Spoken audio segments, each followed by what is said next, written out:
KSMO Radio to a Wednesday morning. It's our fourth Wednesday of the month, and which always means we have an interview with our friends from the Extension. We have Katie Kamler with us. Hi, Katie. Hello, Katie. Are you there?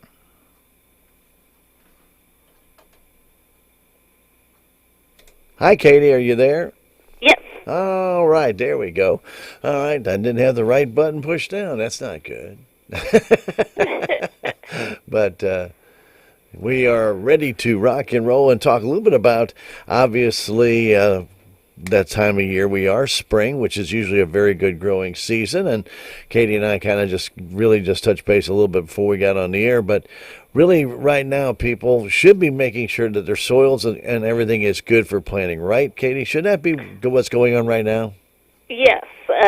It's time to do all the planning before we plant. Mm-hmm. So soil testing and figuring out what your soils need, because we certainly have seen some soil test results where people are loving their plants to death. Yeah. It is not a case that more is better. We can definitely get too much fertility and have some problems with too much. So do that soil test, know what you have, and fertilize accordingly. And I would think what you mean by over loving your plants to death is maybe too much composting, fertilizers, things like that. Yes. Yeah. And some people don't realize that compost and manures and worm castings and all of that, or organic matter, actually increases your fertility. So sometimes people don't realize that is a form of fertilizer. So we need to think about that and not give our plants too much, for sure. And I guess you would think, as you're mentioning, a lot of people every year, I used to know my dad would always fertilize the yard every year. Same fertilizer, same coverage every single year. And sometimes that's just not needed, is it? It's not. So actually, this is a good way to save yourself money, is to do that soil test, and you may not need to add anything. I talked to several people about their soil test results already this week, and we had quite a few that we call it a water-only garden. They don't need to add anything. They just need to water when it's dry. Very important, though, to have the water, right? Yes, particularly since I guess the new drought map will come out tomorrow morning. I'm hopeful with the bit of rain that we got earlier this week, it might start to show some improvement, but we're still in drought conditions and have been since last year. There was only a few weeks that we were not in drought conditions. So moisture is very important. Fruits and vegetables need about 1 inch to 1.5 inches of water per week. So we don't necessarily get that in the summertime. No, we had 3 inches yesterday, though. So you had way more than what I had. Oh, yeah, and I was just going to mention, we had been without water for quite some time, or just a little sprinkle, but, yeah, we made up for it, a little over 3 inches in many areas of Denton County, and so that's great that it got a good drink, but, a lot of that, Katie, we all know, it runs off. It's not, whatever in the ground gets saturated, that's all it can take.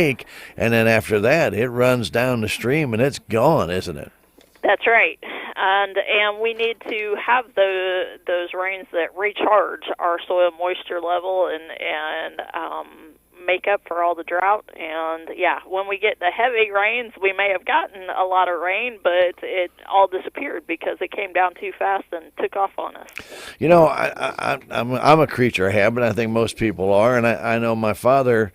And I go back to him because he used to religiously have a garden, and so do my grandparents, but they always planted in the same place and the same direction, everything else. Is there a better rule of thumb about constantly planting gardens in one location, or should you move them around, or should you change directions, or is there any rhyme or reason to doing anything like that? Sure. So, I preach crop rotation because crop rotation can really help prevent disease problems in the garden. So, in particular, tomatoes. Tomatoes, number one garden vegetable that have the most problems Yeah. from diseases and other things that happen with tomatoes. There's a whole list of things that can go wrong with tomatoes. So rotating those in the garden can really help prevent some of the disease problems. But we also have to think about all the other plants in the garden that are closely related to tomatoes, like peppers, potatoes, and eggplants are all in the same family, can all have the same problems. So we want to rotate those typically on a 3-year basis. So if you planted tomatoes here 1 year, you plant a different crop the next year in that spot, like corn. And then the next year you plant beans, and then you could come back to tomatoes in that spot. You know, I always remember having to weed the gardens and things of that nature because, Dad's working, and that's why he had children. That's what he always told me, you're there so you can go weed the gardens. And weeds are a pain, but so are insects, and so are sometimes the wild animals that we see, like deer and things of that nature, and raccoons. They just all love to come and help themselves to the smorgasbord. Is there anything people can do naturally that can help avert these problems? So I am a huge proponent, probably my favorite number one garden tip other than rotating your crops around in the garden to help prevent disease issues is to mulch. Mulch. So if you mulch with straw or grass clippings or leaves, that mulch is organic matter, and that mulch holds in soil moisture, so when we have drought conditions, it helps hold that moisture in the soil. It also keeps our plants clean, so soil isn't splashing on them when we get rain. And if soil's not splashing on the plants, one, makes a cleaner harvest, and two, it also prevents some soil-borne diseases from getting access to the plants. And then at the end of the season, we get to work in that soil mulch, or that mulch slowly decomposes and adds organic matter, which, a lot of times we have kind of rough clay soils that organic matter really can help them out and improve them. Yeah, clay soil, then sandy soil, and rocks are what we have here. Really good array of rocks. If you like them. I always joke that we grow rocks better than anybody else. I think you're right.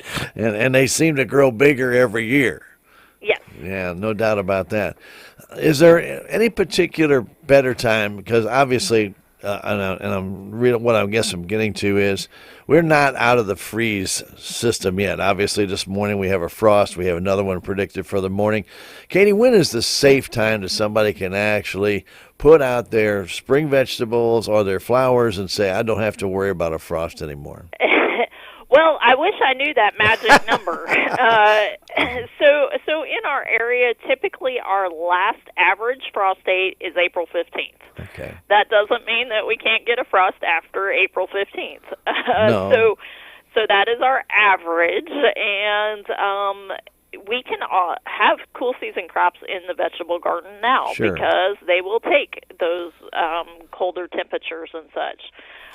It is watching that weather and seeing and knowing what you've put out. If you put out cool season crops like broccoli, cabbage, cauliflower, lettuce, that type of stuff, it can withstand temperatures like we had this morning.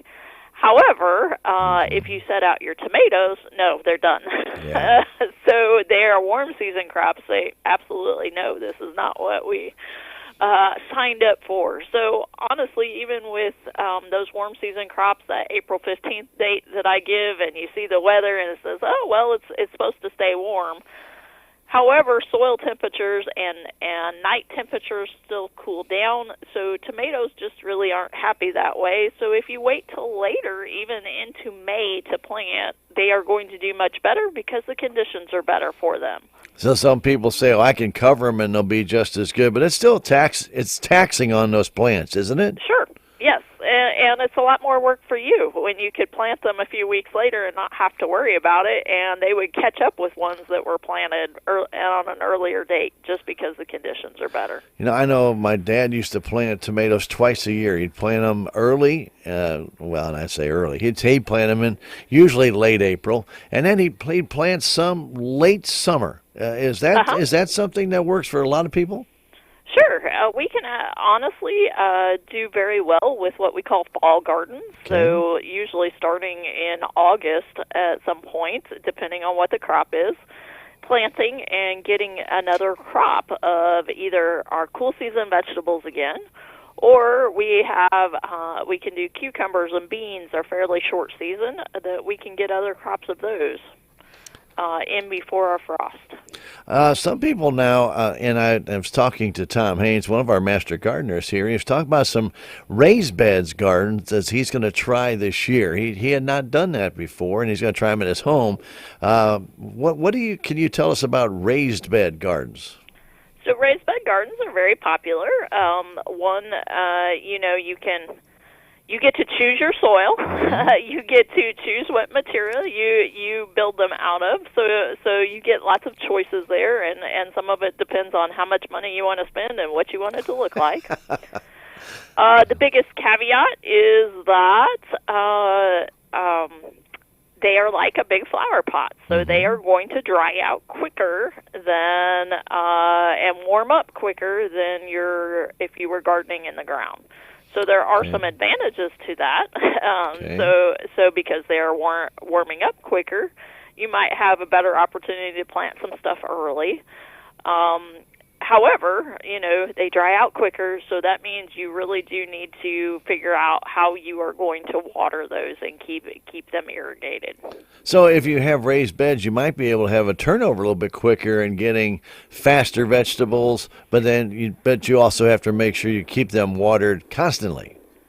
Yes, and some of it, the faster vegetables is more so on the season extension side that you can get in and plant earlier or keep stuff later than it is as far as them producing faster. All right, very good. So I know there's always some conversation about I do this in my garden and you do this in your garden. Is there any myths out there or just non-truths about gardening and what you should do to garden to get ready to start gardening for the season? Because right now this is the time to make sure your tools are in good shape, that everything is there, get those soil tests done. But I mean that's obvious. That's obvious to me. I mean, it may not be obvious to everybody else. But are there some other myths out there? Some people say don't do it here, or don't build your garden there. Are there some just non-truths out there, Katie, that get spreading around and you keep hearing over and over again? Sure, I actually do a whole program on garden myths. So. But I will also say that there are lots of gardening methods out there. And, I can provide some best practices, but that doesn't necessarily mean that your way of gardening isn't going to work at all. Sure. Or my way is the best way to do it. But yes, there are lots and lots of garden myths out there. The internet is full of them. I see them a lot of times, and as I said, I do a whole program on garden myths. One I would say that's common is adding Epsom salts to the hull or Tums to the hull when you plant tomatoes to prevent blossom end rot. Neither of those are going to prevent blossom end rot. Okay. So blossom end rot is what we call a physiological disease. So it is actually caused by environmental conditions. Okay. It's a calcium deficiency. And it just means the calcium isn't available to the plants, and usually because of moisture, not because we don't have enough calcium in our soils. So if people add Epsom salts have no calcium in them. They're magnesium sulfate and do not have any calcium, so that is not the thing. Tums may have calcium, but that's not how the plants are going to get it. So that those myths of adding things to the hole with your tomatoes, no, don't do it. We do have calcium in our soils. Very rarely do I get soil test results that actually call for calcium. It's kind of funny that you bring that up because I actually saw something like that on the internet that said to go get calcium tablets, crunch them, and spread them into your garden. Sure, yep. Nope, no need to. I found that interesting. I said I never knew that the plants were having a calcium deficiency that would work. So I guess now that you're telling me that it won't work, I won't do it. No, I'm kidding. Yep. I would not be doing it anyway. So you have a program on this. Is this on YouTube or is this something people can access on this program? Although I think there is a short clip of a few myths that we have done for our garden hour. We do in the summertime. We do a garden hour and ask or answer questions. And I know that a few of those made clips, and they're on MUIPM. Okay, MUIPM. Okay, very good. So if somebody has an interest in that, they can go check that out and take a look, and hopefully they're going to learn something from that. That's Yes. what the whole purpose is. And Yep. there are a lot of different programs that the Extension has out there that are on YouTube, and they offer a lot of different programs. Is there a newsletter that you guys have come out? I can't remember the name of it. The Garden Spade. Garden Spade. Okay, yeah, very Yes. good. Yes. Yes. Can you tell us a little bit about that? So, coworker and I edit the Garden Spade, and it's a monthly email newsletter, and comes out usually around the first of the month, depending on how our schedules go. So somewhere around the first of the month, and it's usually 10 to 12 pages of all things garden. So it could be vegetables, it could be fruit crops, it could be ornamentals, it could be the insects that affect those. Anything garden related is in there. And we get coworkers from around the state that write articles for us, and really good information, lots of different things on it. So, yes, feel free to sign up, or if you are interested, that sign up is on our website. Okay. Somewhere. I am not sure at the moment where. I think you can just put in Garden Spade and it might pop up. Okay. How to sign up. So this is not a Garden Spade is not a regional newsletter. It actually is covering pretty much, if you're getting contributions from the whole state, it's covering the state of Missouri. It is statewide. Very good, very good. So just sign up for that on the Extension website, and they can go to the local website, and they can, or they can just call the local office at 729-3196, and they can. I'm assuming they can get them signed up for that as well. Yep.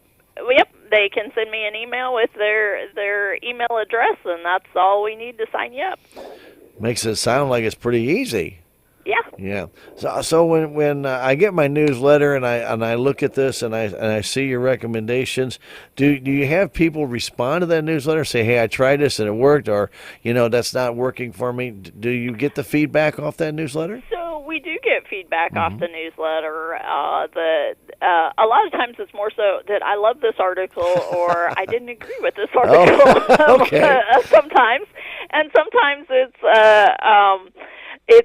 people just reaching out that say, "Oh yes, I saw that in my garden, and I'm so excited to see more information about it." Or one of the things that I always had a problem with at the beginning of the growing season is when your vegetables and things start to pop up, your weeds are popping up at the same time, and some people couldn't distinguish between the two. Is there a way that, if you see a weed like that or you think it's a weed coming up, is there a way, or is there some source that somebody can go to and help identify what that is?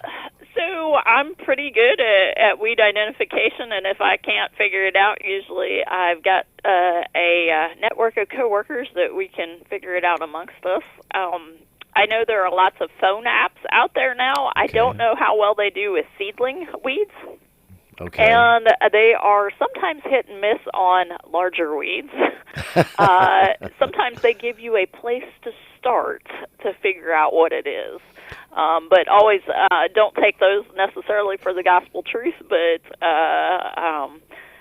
they are an option out there to help figure out. So could they take a picture and send that off to you? Okay, Yep. or any of your coworkers, and you guys can take a look and say, "Wow, I've never seen that before," or like, "Oh yeah, I know what that is." Yep.